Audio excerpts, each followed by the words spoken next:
Hello and welcome to Carlos and Lisa. I'm Lisa Remillard. And I'm Carlos Omesco. It's nice to have you with us. You know, everyone is talking about it. It is one of those issues that you just can't seem to get away from, and it seems to be getting worse and worse. In fact, 50 to 60,000 people. That's how many can be found homeless on any given night in Los Angeles County. Wrap your brain around that idea. Okay, that's like a stadium full of people.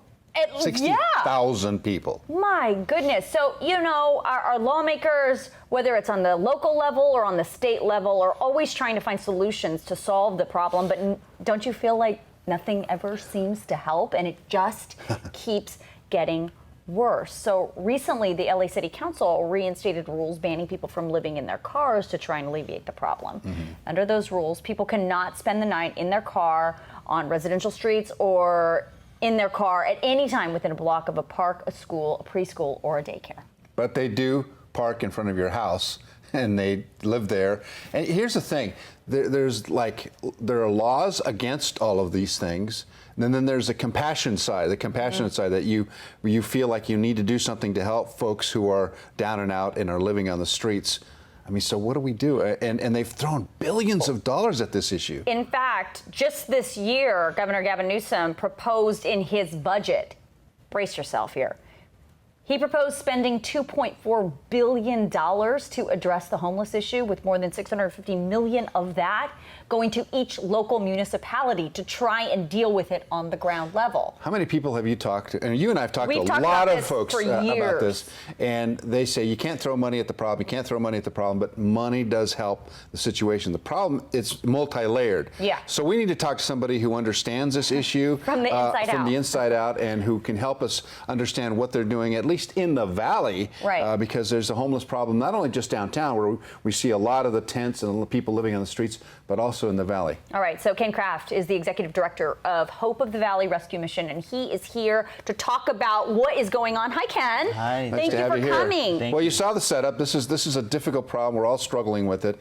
and you have a compassionate service outreach program in the valley. Tell us a little bit about what you do, and then we want to get into how you think this should be solved. Yeah, well, Hope of the Valley Rescue Mission, we are 10 years old this month, and we started with a desire to reach out to people in need. But as we did, we continued to see the multi-layered challenges that surround homelessness. So we started very humbly by serving hot meals, and then we recognized many of these individuals that we're trying to help have substance abuse issues. So we started a men's drug and alcohol recovery program, and then we saw so many families that were falling into homelessness because of the cost of living and the lack of affordable housing. So we now have 3 homeless family shelters. And then we also saw the numbers of young adults, 18 to 24, that are college age or that maybe have timed out of foster care falling into homelessness. So we opened up a shelter in Burbank for homeless youth. And then also individuals being discharged from hospitals that had nowhere to go. They find themselves homeless. So we opened up the first recuperative care shelter.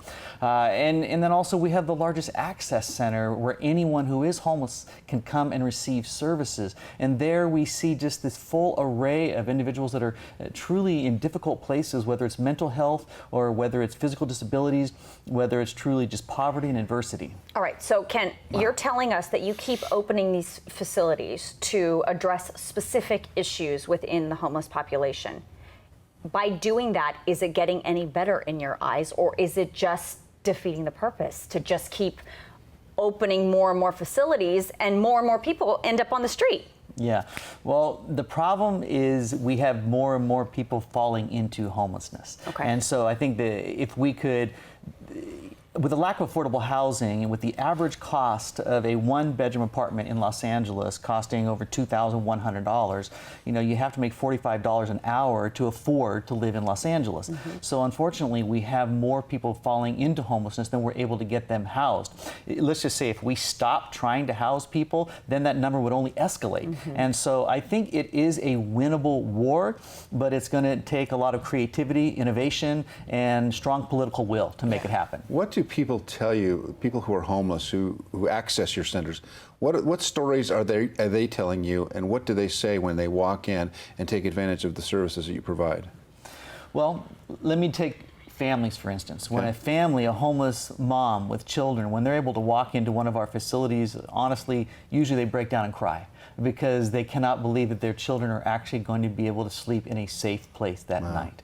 Then you take individuals. I have one woman I was just talking to recently. She's 70 years old and she's homeless, and for the first time she's actually sleeping. She was sleeping behind a dumpster. Okay, her husband had died, didn't leave her any resources, and she didn't know what to do, where to go, and she came to us and we're able to help get her into housing. So oftentimes there's despair, there's fear, there's worry, there's anxiety, which oftentimes that is an onset to even mental health. Imagine sleeping at night with no walls around you. You're a 70-year-old woman. You're afraid you're going to be accosted and injured and hurt. It would create this fear and anxiety, which then can lead to other problems. Carlos and I, as he said, we've talked about this issue forever with politicians, with advocates like yourself, with people that run missions like this, and I always say it's like we were just talking, a multifactorial problem. There's mental health. There's all these different factors that you have to address to solve the overall problem. And my question is, the governor just put a proposal of $2.4 billion. Is that going to help, or is that going to just keep the problem at bay, or is it going to solve it? Like, what? I just can't understand why we can't solve it when we keep throwing billions of dollars at it. And I think the real problem is it really an emergency? Okay, our mayor has declared homelessness a state of emergency. If there was an earthquake today and we found 70,000 people homeless in Los Angeles, I promise you the National Guard would be here the next day. We would have tents up. Nobody would be homeless. Right. We would do everything possible. But the problem is we don't act like it's an emergency. And even though the funding has been available, why don't we mandate that we open up these facilities immediately? But the problem is it becomes political. Yeah. Because now all of a sudden we're gonna propose having housing in Encino. Yeah. People in Encino don't want it. Right. And so, I mean, honestly, we were opening up a cold weather shelter in Pacoima, okay, 2 years ago, and we had protesters out there yelling, "Not in Pacoima, not in Pacoima." Well, listen, they don't want housing and shelter, low-income housing and shelter in Pacoima. They don't want it in Reseda. They don't want it in Woodland Hills. So it really takes a mind shift where we begin to realize this is all of our problem. We all have to work together and have to treat it like an emergency that it really is. Yeah, there's no easy answer, clearly, but I think one of the things that sticks out to me is enforcement of just existing law, and that is taking people who are living on the streets off the streets and providing them some sort of, like you said, tents. If this was a national emergency, we would have places for these people to go. And so the problem is that we're not enforcing the laws, and so by being benevolent, we're actually exacerbating the problem. So but it's a double-edged sword. We can't seem to figure out a solution for it, and politicians are afraid to do the right thing. Absolutely. Did I just? I'm sorry. I just kind of spilled my guts on this. But that's why anyone who lives in Los Angeles, you're driving in the streets of LA and you are seeing a visual increase in homelessness. Yeah. It is not a figment of your imagination. There are more people living on the street, in tents, living in the streets, under the bridges, under the overpasses. And why? Because there has been legislation that has said that everyone has a right to live somewhere. And so then you have people that are living in tents, in sidewalks, because there are no other facilities. Right now in the San Fernando Valley, if you were homeless and you called 211 to find housing, okay, there are no beds available. Yeah. There are no beds available tonight. So what does that individual do that finds himself homeless and there's no beds available? Yeah, they have to end up on the street. I mean, obviously we are not going to solve the problem today, but we appreciate your input and the work that you do with the homeless population in our area. Thank you for coming in. Appreciate you being here, Ken. Thanks so much. Well, I'm sure we're going to talk about this a lot more. A lot more, yeah. We'll be right back.